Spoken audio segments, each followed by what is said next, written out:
ఏయ్ ఎక్కండి పైకి ఎక్కండి కింద దిగొద్దు పైన తినాలి ఎక్కండి ఎక్కండి ఇద్దరు ఇద్దరు ఎక్కు దెబ్బలు తింటావు ఎక్కు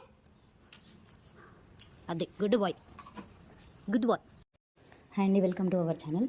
కోతులను వెళ్ళు అని కొడుతూనే ఉంటాను కానీ ఈ కోతుల దయ వల్ల మొత్తం ఈ ఇంత చింతపండు నాకు దొరికింది. రోజు వచ్చి కొడుతూనే ఉంటాయి, దొరుకుతూనే ఉంటాయి. నాకే కాదు ఇంటి పక్క మా ఇంటి దగ్గర వాళ్ళందరికీ చింతకాయ దొరుకుతూనే ఉంటుంది. అవి దొరుకుతూ ఉంటాయి, మేము చెట్టుకి ఏరుకుంటూ ఉంటాం. మా చిన్న చిన్న జానదాంచే చెట్లకు చిన్న చిన్న వంకాయలు వెళ్ళినాయి. ఈరోజు మందు కొడతాలా అనేసి తెంపినాం, లేకపోతే కోతులు అయితే తెంపి ఆడబడతానే. అందుకే మా చిన్నోడు తెంపుకొని వచ్చిండు. బెండకాయలు కూడా ఇంట్లాడిండు కానీ ఏం దొరకలేదు.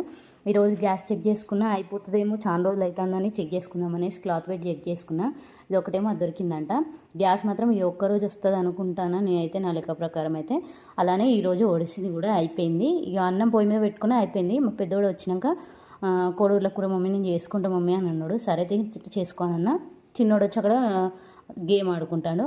తర్వాత పాతింటికి వచ్చినాక అత్తమ్మకి కంకులు ఉన్నది. కంకి మమ్మీ కట్ చేయి అంటాను కానీ వానికి మాత్రం అస్సలు ఎరగదు కంకి. తర్వాత మేము అందరం కూర్చొని తిన్నాం. ఈయన వచ్చేసరికి లేట్ అవుతుంది అని అన్నాడు. తర్వాతకు వీడు గిన్నెలు తోమేసి మమ్మీ నువ్వు అలచింతకాయ చేసుకోపో, నేను గిన్నెలు తోమేస్తా, నేను తిన్నాయి ఇప్పుడు 3 ప్లేట్లు కదా అని తోమేసిండు. తోమేసిన తర్వాత నేను చుంపుకుందామని ఆడ కూర్చున్నా. వాడు కూడా వచ్చిండు. సీరియల్ చూసుకుంటా పడమటి సంధ్యారాగం సీరియల్ చాలా వేసుకున్నాము టీవీలో. వాడు కూడా నేను గడ్ చేస్తే మమ్మీ నువ్వు ఎడిటింగ్ చేసుకోపో అనేసి అన్నాడు.